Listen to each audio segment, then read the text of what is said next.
Police violence is a major men's issue, and Black Lives Matter has sort of become the face of that, and it's not a great name, and it's obviously a horribly corrupt organisation, but nonetheless, it is the only way that this sort of stuff ever gets attention.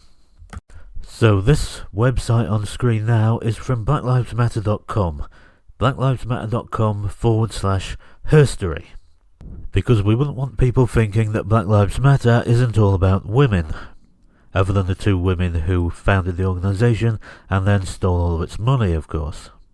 So here's some of what it says. As organisers who work with everyday people, BLM members see and understand significant gaps in movement spaces and leadership.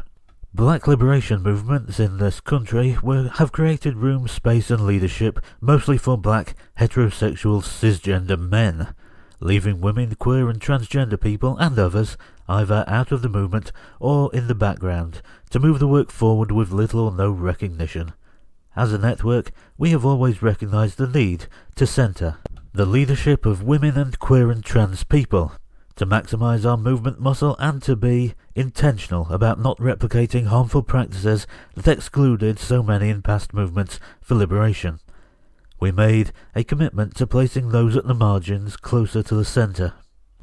And then later on it says, we particularly highlighted the egregious ways in which black women, specifically trans black women, are violated. Hashtag Black Lives Matter was developed in support of all black lives. So of course now the organisation is known to be corrupt. That's no surprise to anyone.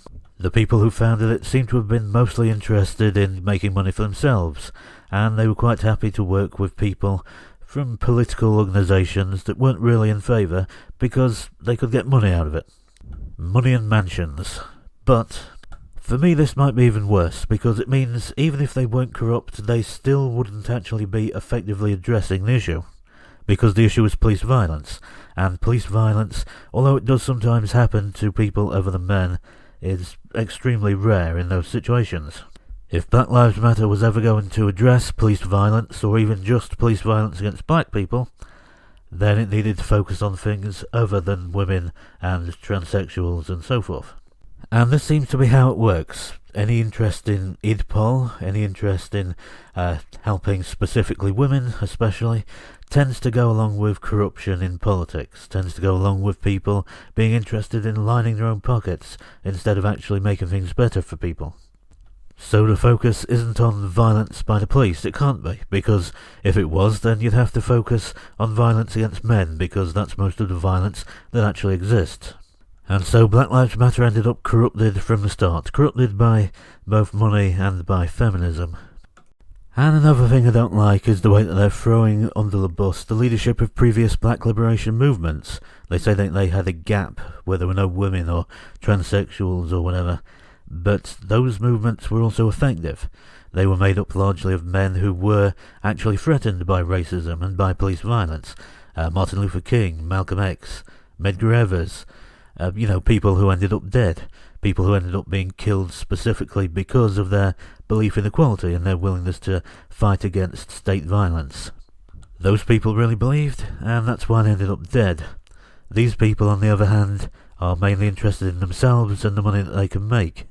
And so the organisation becomes focused on what it's really all about, making money and publicity for a handful of people in charge, and advancing the position of women and of transsexuals and other trendy groups, rather than the groups that are actually affected, which are overwhelmingly exactly what they're criticising here: cis, straight men, black and other races.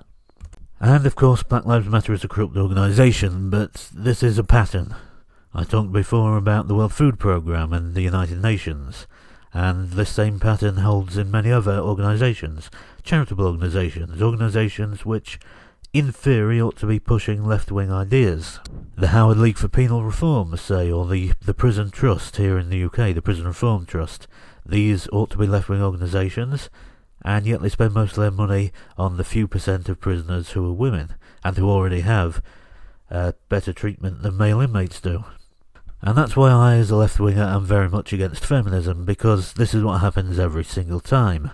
You have a decent movement with a good cause that they're working for, and then it gets to become a feminist movement, and suddenly it's working on something different. It's working on specifically helping women, or maybe you can get them to pay lip service to gays or transsexuals or something like that. Maybe they'll even focus on poor women or women of colour or some other subgroup, but they won't focus on the group that's most effective, if affected or effective, unless that group is women, and it normally isn't. Certainly not in prisons, not in police violence, and so forth. And so Black Lives Matter is really just indicative of this much larger and more dangerous trend. Feminism as a cancer on the left that stops us really achieving anything.